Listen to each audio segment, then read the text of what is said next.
আমি আজকে দেখাবো কিভাবে Q19 এবং Q19 Proর অ্যাপস কানেক্ট করতে হয়। দুইটার অ্যাপস কানেক্ট করার প্রসেস সেম। বক্স থেকে ইউজার ম্যানুয়াল বের করব। ইউজার ম্যানুয়ালের স্ক্যান করব, স্ক্যান করে অ্যাপটি ডাউনলোড করে নিব। এই যে সুন্দরভাবে লেখা আছে, তো আমরা এটা স্ক্যান করব। অ্যান্ড্রয়েড হলে নিচে, iOS হলো উপরে। তো এখানে চাপ দেওয়ার পরে অ্যাপটি ডাউনলোড করে ফেলব, তারপর ওপেন করব। ওপেন করার পরে আপনার এখানে রেজিস্ট্রেশন করতে হবে। তো এখানে একটা পলিসি দিতে হবে, দেওয়ার পরে এটা সাইন আপে ক্লিক করতে হবে।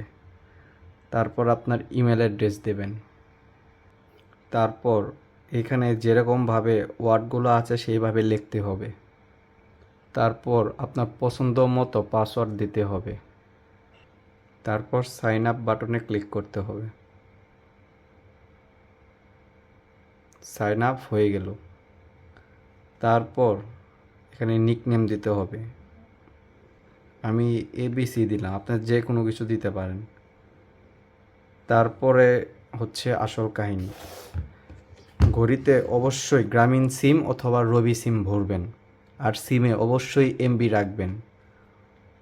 তো আমি আমার ঘড়িতে রবি সিম ভরে নিয়েছি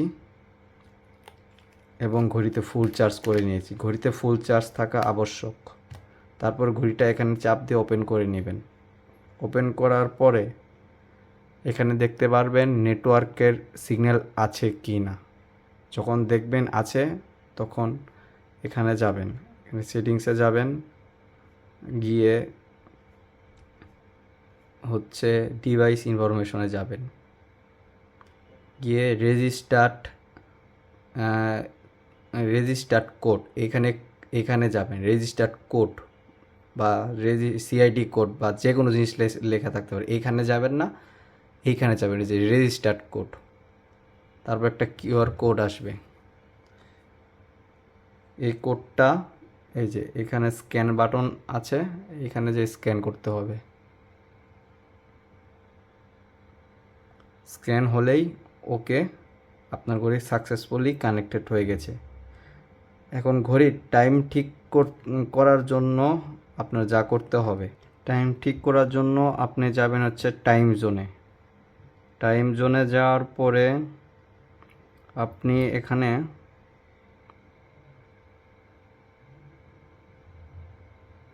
এই যে এই অপশনটা খুঁজে বের করবেন, ওয়েস্ট GMT-6। এখানে দেওয়ার পর এই যে এখানে ওকে করে দিবেন। ওকে করে দেওয়ার সাথে সাথেই আপনার ঘড়ির সময়টি ঠিক হয়ে যাবে। তো এখানে বিভিন্ন অপশন আছে, আপনি অ্যাপস করে দেখতে পারবেন। GPS লোকেশনে, যে অ্যাপসে GPS লোকেশন দেখাবে আপনার অ্যাপসটা, ঘড়িটা কোথায় আছে। যে আমি নাম দিয়েছিলাম ABC।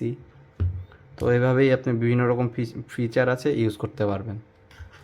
তো মাঝে মাঝে এরকমও ডিজাইন থাকে, ঘড়ি ইন্টারফেস এরকম থাকে। সেক্ষেত্রে আপনি যে CID কোড, মানে এটাই অ্যাপ রেজিস্ট্রেশন কোড। তো আপনি যে গ্রামীণ সিম অথবা রবি সিম ভরবেন, ভরার পরে সিমে অবশ্যই MB রাখবেন। তারপরে সেই MBওয়ালা সিমটা ঘড়িতে ভরবেন। ঘড়িতে ভরার পর এই যে CID কোডের চাপ দেওয়া মাত্রই আপনার কোডটা চলে আসবে, আপনি কানেক্ট করতে পারবেন। তো আশা করছি বুঝতে পেরেছেন।